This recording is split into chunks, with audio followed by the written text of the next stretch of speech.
नमस्कार दोस्तों। पेश है बेताल पच्चीसी की 19वीं कथा, जिसका नाम है चंद्र स्वामी की कथा। दोस्तों, राजा विक्रमादित्य ने शीशम के पेड़ से फिर बेताल को उतारा और अपने कंधे पर डालकर चल पड़ा। चलते हुए पुनः बेताल ने कहा, राजन सुनो, मैं तुम्हें इस बार एक मनोहर कथा सुनाता हूँ। बहुत पहले वक्रोलस नामक एक नगर था, जहाँ इंद्र के समान एक राजा राज्य करता था। उसका नाम था सूर्यप्रभ। राजा सूर्यप्रभ हर प्रकार से सुखी था, किंतु उसे एक ही दुख था कि बहुत सी रानियों के होते हुए भी उसे कोई संतान नहीं था।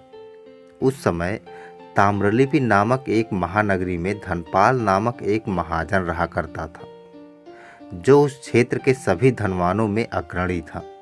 उसकी इकलौती पुत्र का नाम था धनवती।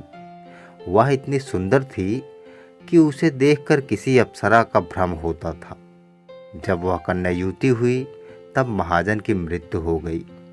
राजा का सहारा पाकर महाजन के संबंधियों ने उसका सारा धन हड़प लिया। महाजन की पत्नी हिरण्यवती किसी प्रकार अपने रत्नों और आभूषणों को छिपाकर अपनी पुत्री सहित अपने संबंधियों के डर से वहां से भाग निकली। उसके हृदय में दुख का अंधेरा घिरा हुआ था। अपनी पुत्री का हाथ थामे वह बड़ी कठिनाई से नगर से बाहर निकली। संयोगवश अंधकार में जाती हुई हिरण्यवती ने दिख न पाने के कारण सूली पर चढ़ाए गए एक चोर को अपने कंधे से धक्का दे दिया। वह चोर जीवित था। उसके कंधे के धक्के से वह तिलमिला उठा और कराह कर कह उठा, हाय, मेरे कटे हुए जख्मों पर कौन नमक छिड़क रहा है। इस पर उस महाजन की स्त्री ने क्षमा याचना करते हुए उस चोर से पूछा, श्रीमंत, आप कौन हैं? तब उस चोर ने उत्तर दिया, मैं एक कुख्यात चोर हूँ। चोरी करने के कारण मुझे सूली पर चढ़ाए जाने का दंड मिला है। लेकिन आर्या, आप बतलाएं कि आप कौन हैं और इस अंधकार में भटकती हुई यह कहाँ जा रही हैं?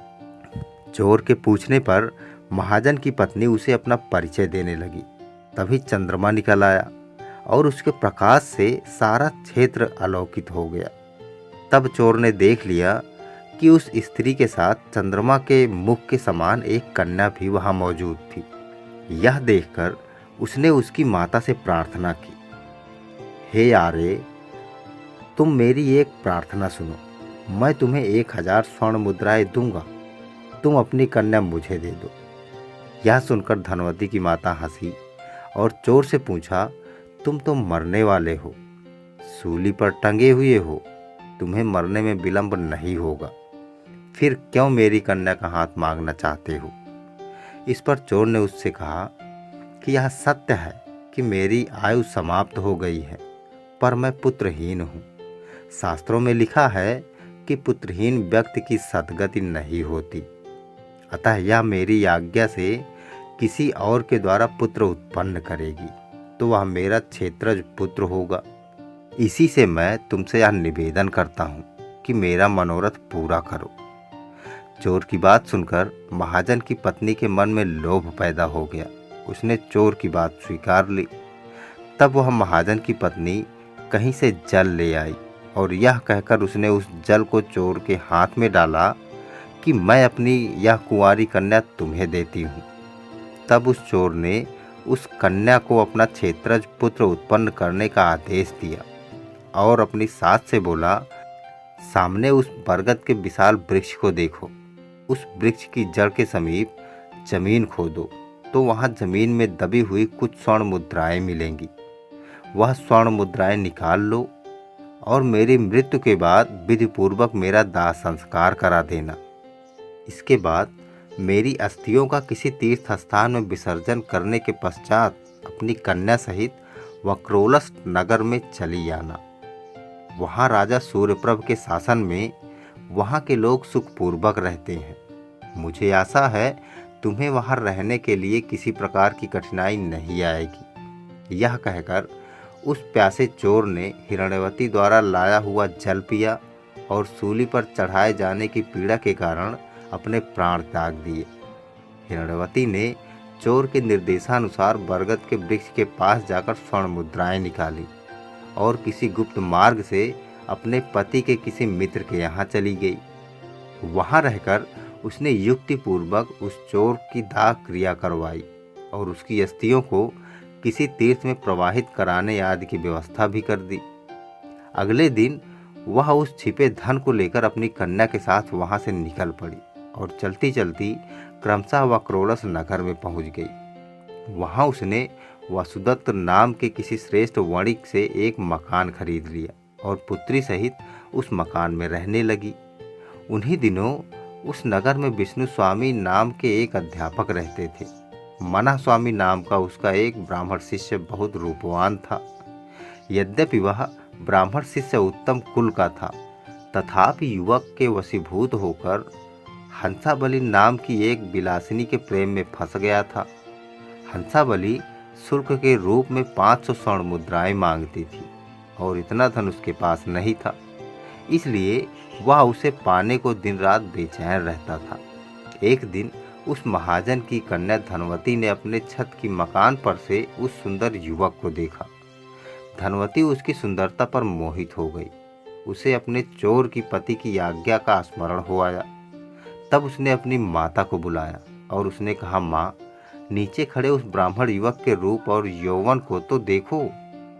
उसके नेत्र कितने सुंदर हैं। इस वेश में तो वह साक्षात कामदेव जैसा दिखाई दे रहा है। यह सुनकर उसकी माता हिरण्यवती समझ गई कि धनवती को यह युवक पसंद आ गया है।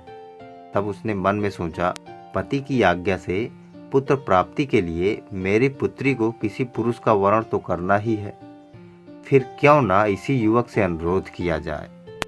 यह सोचकर उसने इच्छित संदेश के साथ भेद जानने वाली एक दासी को भेजा कि वह ब्राह्मण युवक को यहाँ ले आए। उस दासी ने जाकर उस ब्राह्मण युवक को एकांत में बुलाया और सारी बातें कही। उसे सुनकर वह व्यसनी ब्राह्मण युवक बोला, यदि मुझे हंसावली के लिए 500 सोने की मोहरें दे तो मैं एक रात के लिए वहां जा सकता हूं। उसके ऐसा कहने पर दासी ने यह बात महाजन की स्त्री से कही। महाजन की स्त्री ने उसी के हाथ उतना धन भेज दिया। वह धन लेकर मना स्वामी उस दासी के साथ महाजन की कन्या उस धनवती के महल में गया, जो एक रात्रि के लिए उसे अर्पित कर दी गई थी। वहां मना स्वामी ने अत्यंत उत्कंठित उस कन्या को देखा, जिसने धरती को विभूषित कर रखा था। चकोर जिस प्रकार चांद को देखता है, वैसे ही वह धनवती को देखकर प्रसन्न हुआ। उसने धनवती के साथ समागम करते हुए वह रात बिताई। सवेरा होने पर जिस प्रकार से वहां आया था, उसी प्रकार से वहां से निकलकर चला गया। समय पाकर धनवती गर्भवती हुई और उसने मना स्वामी के अंशरूप एक सुंदर बालक को जन्म दिया। बालक के लक्षण उसके उज्जवल भविष्य की सूचना दे रहे थे। पुत्र के रूप में उस बालक को पाकर धनवती बहुत संतुष्ट हुई। रात्रि में भगवान शिव ने स्वप्न में उन्हें दर्शन देकर आदेश दिया कि 1000 स्वर्ण मुद्राओं के साथ पालने में लेटे हुए इस बालक को सवेरे राजा सूर्यप्रभ के दरवाजे पर छोड़ आओ। इससे इसका और तुम्हारा दोनों का कल्याण होगा। शिव जी के ऐसा कहने पर वह वणिक पुत्री और उसकी माता जागकर आपस में विचार विमर्श करने लगी और भगवान की बातों पर विश्वास पर वह राजा सूर्यप्रभ के सिंह द्वार पर उस बालक को स्वर्ण मुद्राओं सहित छोड़ आई। उधर भगवान शिव ने पुत्र की चिंता में सदा दुखी रहने वाले राजा सूर्यप्रभ को भी स्वप्न में आदेश दिया, राजन उठो, तुम्हारे सिंह द्वार पर किसी ने पालने में लेटे हुए एक सुंदर बालक को रख दिया है। उसे स्वीकार करो और उसका पुत्रवत पालन करो।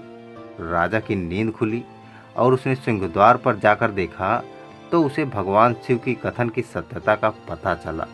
बालक के साथ धनराशि भी रखी हुई थी और उसके हाथ पैर में छत्र ध्वज आदि के चिन्ह की रेखाएं थी। वह बालक बहुत ही सुंदर आकृति वाला था।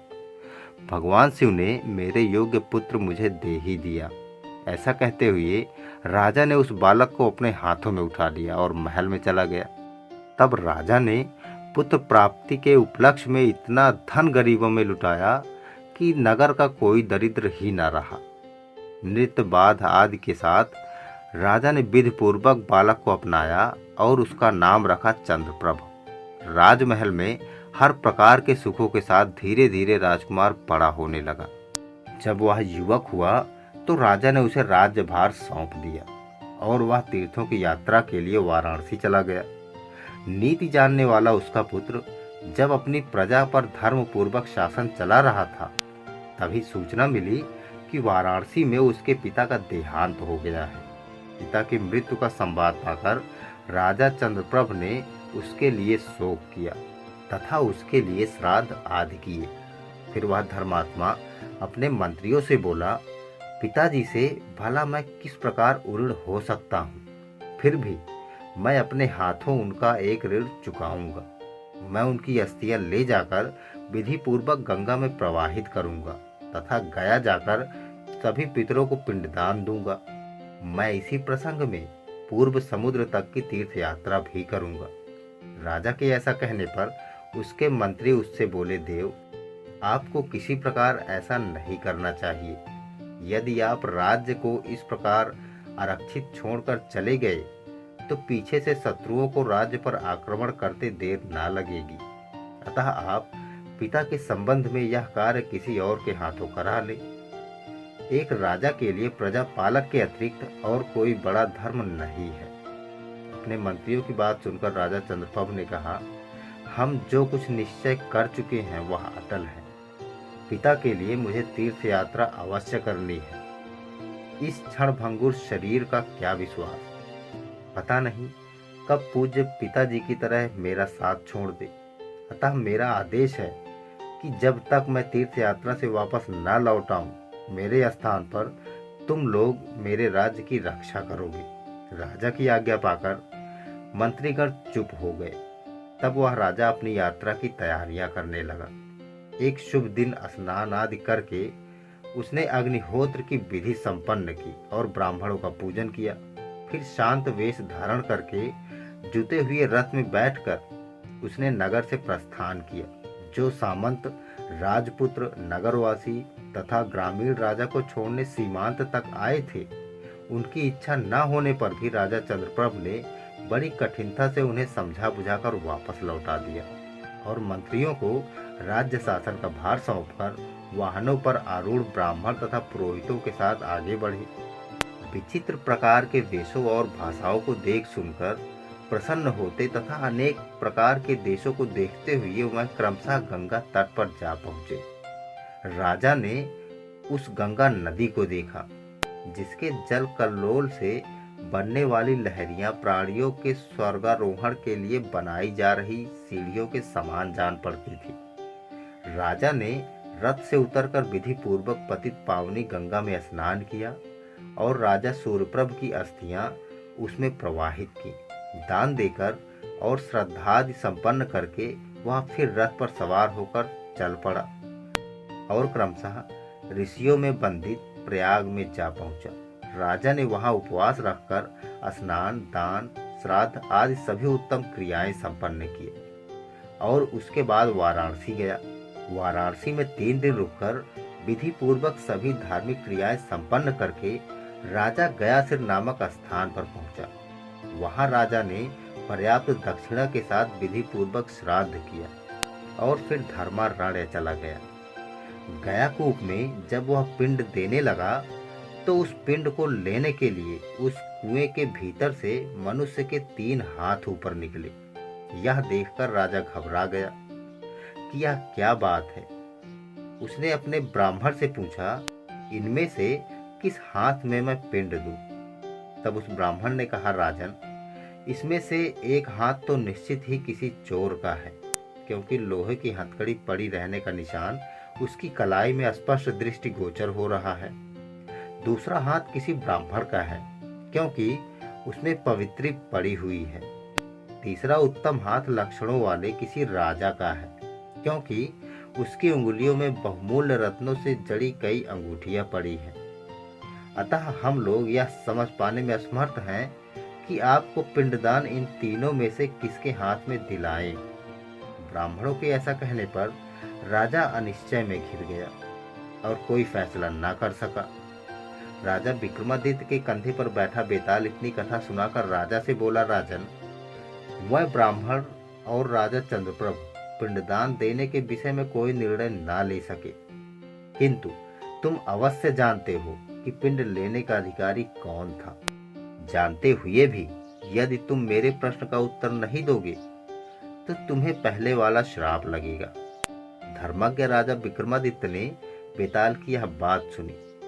तब उसने मौन त्याग कर बेताल को यह उत्तर दिया और बोले, हे योगेश्वर, राजा चंद्रप्रभ को उस चोर के हाथ में ही पिंड देना चाहिए, क्योंकि वह उसी का क्षेत्रज पुत्र है, शेष दोनों का नहीं।